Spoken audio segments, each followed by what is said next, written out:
Olá, está no ar o Câmara em Pauta, o programa que traz as principais discussões que movimentaram o Legislativo paulistano durante a semana.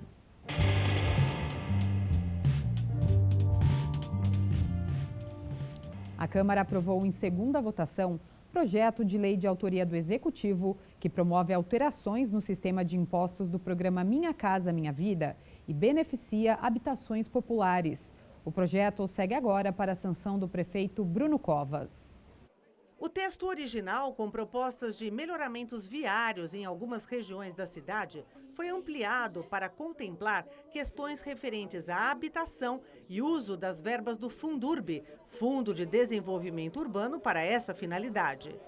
O substitutivo colocado em votação beneficia o programa Minha Casa Minha Vida, na categoria Entidades, com remissão de impostos de forma retroativa e isenção para a classe 1, que abrange rendas até 3 salários mínimos. É permitir que essa população extremamente carente possa ter uma diminuição significativa nos seus custos mensais. Mas o mais importante ainda é a alteração na lei do Fundurb, que faz com que a Prefeitura de São Paulo, a partir de agora, possa apresentar para a população um projeto efetivo de investimento com recursos para a construção de unidades habitacionais. Aproximadamente 16 mil famílias de mais de 50 empreendimentos do Minha Casa Minha Vida que tem na cidade de São Paulo são afetadas diretamente com essa medida de hoje, que é a isenção do IPTU e do ITBI. E possivelmente aproximadamente 10 mil novas unidades habitacionais com a mudança da lei do Fundurb, que permite a gente usar os recursos para construir unidades. Então é importante para o movimento, é um avanço, porque isso destrava algumas situações do movimento, situações que ainda já está no seu término final de conclusão de obras, e facilita alguns que ainda não iniciou, que são terrenos que já foram desapropriados pela própria prefeitura e que está lá prontinhos para iniciar novas obras. Isso vai ajudar bastante. Aprovado com quórum qualificado de 2/3 dos membros da Câmara. A exigência era de, no mínimo, 37 votos. No painel eletrônico, foram 46 votos favoráveis, um voto contrário registrado pela vereadora Janaína Lima, do Novo, e 2 abstenções, do vereador Fernando Holliday, do DEM, e José Polici Neto, do PSD, que explicou o que o motivou a não votar favoravelmente ao projeto. A gente vinha num debate exclusivo de habitação e ele estava corretíssimo, e um debate que nunca foi feito neste momento com a sociedade, sim foi feito no plano diretor entre 2013 e 2014, de colocar recursos para transporte público, para a estrutura do transporte público, para a circulação a pé e para a ciclo-circulação. Esse passou a ser um novo trecho desse substitutivo que ninguém defendeu. É inaceitável um tipo de alteração como essa, porque pode representar um prejuízo de 5 bilhões de reais que seriam investidos no transporte público coletivo, no transporte cicloviário e na circulação a pé, que vão para o transporte individual. Vai para recapeamento de avenidas, vai para pontes, vai para viadutos, mas não vai para aquilo que era essencial, não vai para aquilo que é a nova cidade que a gente tanto sonha. Foi votada também emenda de autoria do vereador Polici Neto, que foi rejeitada por 33 votos contra 11 no painel eletrônico. A emenda apresentava sugestões para serem incorporadas ao serviço de moradia e locação social. O perdão da dívida ele vai permitir que as instituições assinem um contrato com a Caixa e consigam obter o habite-se, que é o documento que comprova a regularização, que o imóvel está legal.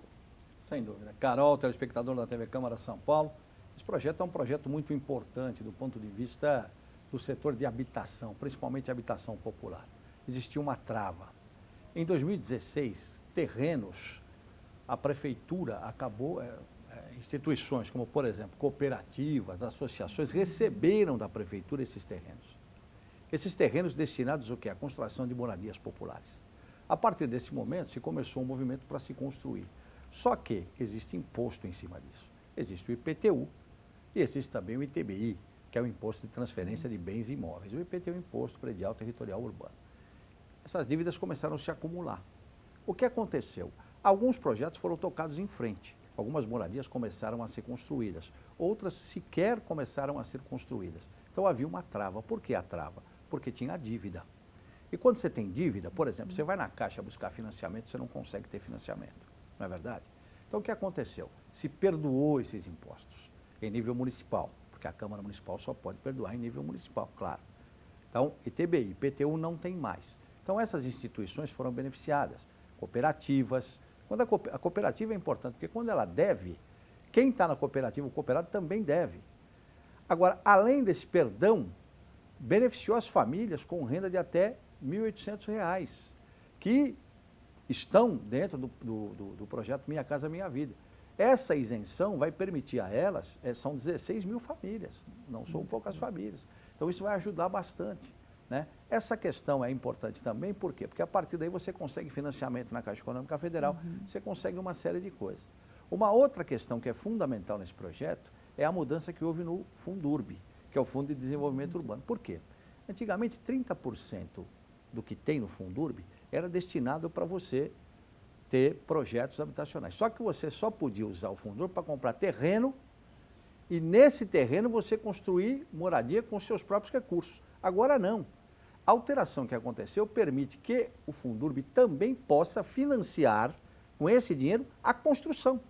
Então não só o terreno, mas também a construção. Quer dizer, isso ajuda bastante. Isso faz com que para 2020 a gente tenha mais investimentos e mais construções de moradias populares. Por isso que o projeto em si uniu oposição e situação. Você vê que houve votos, inclusive, do Partido dos Trabalhadores, que é oposição, mas votaram a favor do projeto. Essa questão levantada pelo vereador José Polici Neto, ela tem que ser explicada pelo seguinte: o que acontece? Existia no projeto o dinheiro para transporte público e ciclovias e tudo mais. Isso foi transferido para a zeladoria da cidade. Então a gente vai ter ainda discussão sobre isso e, né? Exatamente. Vamos falar muito a respeito. Exatamente.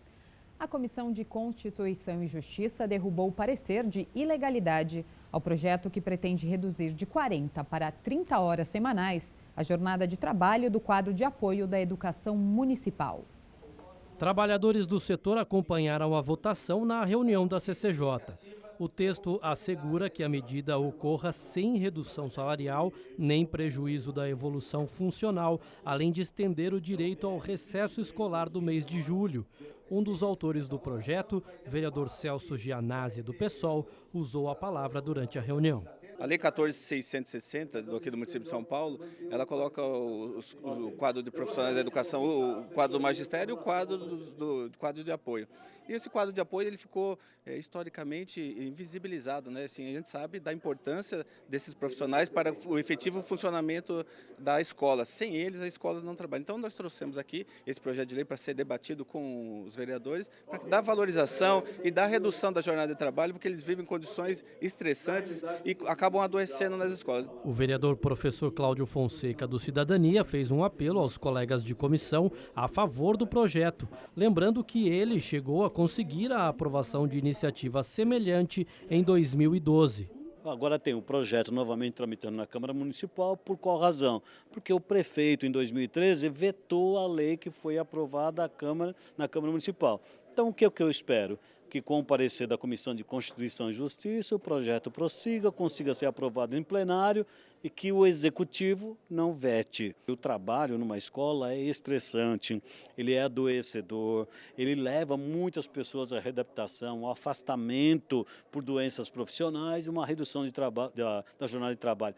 Tanto permite com que você melhore as condições de trabalho para esses profissionais, como também gera emprego.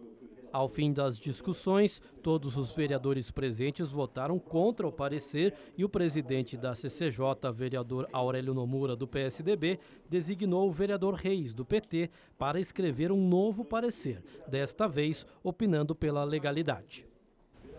Mário, é importante destacar, né, que essa redução da jornada de trabalho é do quadro de apoio, né? Isso, do quadro de apoio, né? Muita gente quando se fala, professor, é quadro de apoio do ensino. Então, evidentemente que haverá redução, não haverá redução de salários, é bom que se diga também. Haverá concessão também das férias, né, em dois períodos, no final do ano, no meio do ano também, isso também está dentro do projeto. Agora é importante ver o que significa uma CCJ, uma Comissão de Constituição e Justiça. O que significa? Ela é a mãe de todas as comissões. Em princípio, o parecer foi pela ilegalidade, ou seja, inconstitucional, então não passa. O que fez o vereador Aurélio Nomura, que é o presidente? Vamos fazer um novo parecer. Vamos arrumar aqueles desajustes que estão aqui para a gente poder passar, porque é um projeto importante, que tem que seguir. O que aconteceu? Foi feito um novo parecer pelo vereador Reis. Esse novo parecer foi pela legalidade. Então está dentro da Constituição. Então segue o projeto. Agora vai tramitar nas demais comissões até chegar a plenário. É bom para o quadro de apoio do ensino? É claro que é bom. É bom para todo mundo, né, Carol? Lógico. Na Comissão de Administração Pública, um projeto de lei aprovado pretende direcionar aos jornais de bairro parte da verba de publicidade oficial da cidade. O projeto de lei de autoria conjunta entre os vereadores Gilson Barreto e Fábio Riva, do PSDB, pretende destinar parte da verba de publicidade oficial para jornais de bairro, que são distribuídos gratuitamente para a população e têm grande alcance em bairros da periferia.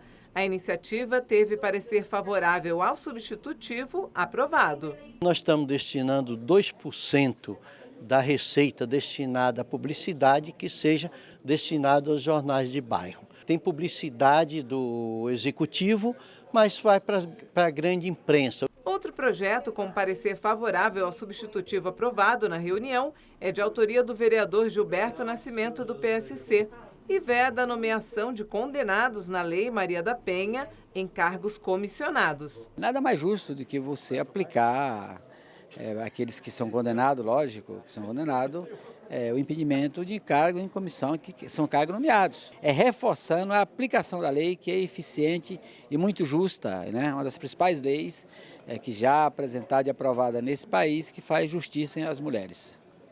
Mário, iniciativas importantes, né, em relação à Lei Maria da Penha e também aos jornais de bairro que vão ser valorizados, né? Sem dúvida, e precisam disso. Jornal de bairro custa para sobreviver, é que nem rádio comunitária. É difícil sobreviver hoje, porque você depende de incentivo, você depende de apoio, você depende de publicidade. Sim. É muito complicado para o jornal de bairro. E é muito importante essa iniciativa para o jornal de bairro, por quê? Porque eu, por exemplo, que moro num determinado bairro, a Carol, você que está nos assistindo, que mora aí no seu bairro, você também quer saber notícia do seu bairro. É evidente que hoje a gente se informa, aconteceu no mundo, você está sabendo, né? Existe a macroinformação, mas a microinformação também é importante. Você que está aí na sua rua, você quer saber se o buraco que está ali vai ser tapado, quando vai ser tapado, se a iluminação que tem na sua rua que está deficiente, quando ela será melhorada. O jornal de bairro é para isso. Então é muito importante essa destinação de verba para os jornais de bairro. Fortalece a informação acima de tudo, né, Carol? A Comissão de Educação analisou 8 projetos de lei na reunião da última quarta. Entre os aprovados está o que cria um programa de apoio ao grafite em algumas regiões da cidade. De todos os projetos analisados, 6 tiveram a votação adiada e 2 foram aprovados. O PL 219 de 2017 trata da criação de um programa de incentivo e desenvolvimento do grafite em algumas regiões da cidade. De acordo com a justificativa do projeto, a arte do grafite é uma manifestação artística praticada como forma de expressão de desejos, sentimentos e sonhos dos moradores locais. Também foi votado um requerimento para que a comissão realize, ainda em outubro, um evento sobre o Fundeb, Fundo de Manutenção e Desenvolvimento da Educação Básica e de Valorização dos Profissionais da Educação. É um fundo muito importante, eu já falei disso outras vezes, que está em risco nesse governo federal. Aliás, tudo está em risco nesse governo, principalmente na educação, no governo federal. Então nós vamos fazer um evento, um seminário sobre o Fundeb, no dia 18 aqui na Câmara, às 13 horas no plenário, justamente para tratar dessa questão e mobilizar a população para defender as verbas para a educação. É um evento da Comissão de Educação também. Mário, o grafite está cada vez mais presente aqui na capital, né? E é muito importante iniciativas, né, que valorizem e também fomentem essa manifestação artística. Sem dúvida nenhuma. O vereador Eliseu Gabriel, agora no finalzinho da matéria, disse o seguinte: vamos trazer as pessoas, vamos mobilizar. Para quê? Para a melhoria da educação. Então, é muito importante a sua participação aqui na Câmara Municipal, nas audiências públicas, nas reuniões das comissões, no próprio plenário, tem a galeria aqui. Você tem que participar desse processo. Parou. Muito importante, né? Parou? Só da minha pergunta? Eu vi que deu uma microfonia, não deu? É. Eu consegui porque...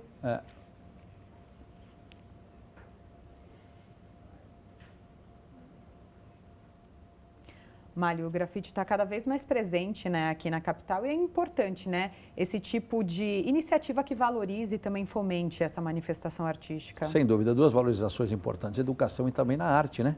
Como você está falando. O vereador Eliseu Gabriel, no fim da matéria, ele falou mobilizar as pessoas para virem aqui à Câmara. Para quê? Para melhorias na educação, para trazer reivindicações importantes. A questão do grafite é fundamental, por quê? Porque é uma arte o grafite, né? Ela embeleza a cidade. Existem, inclusive, grafiteiros que são premiados em nível mundial, que são daqui de São Paulo.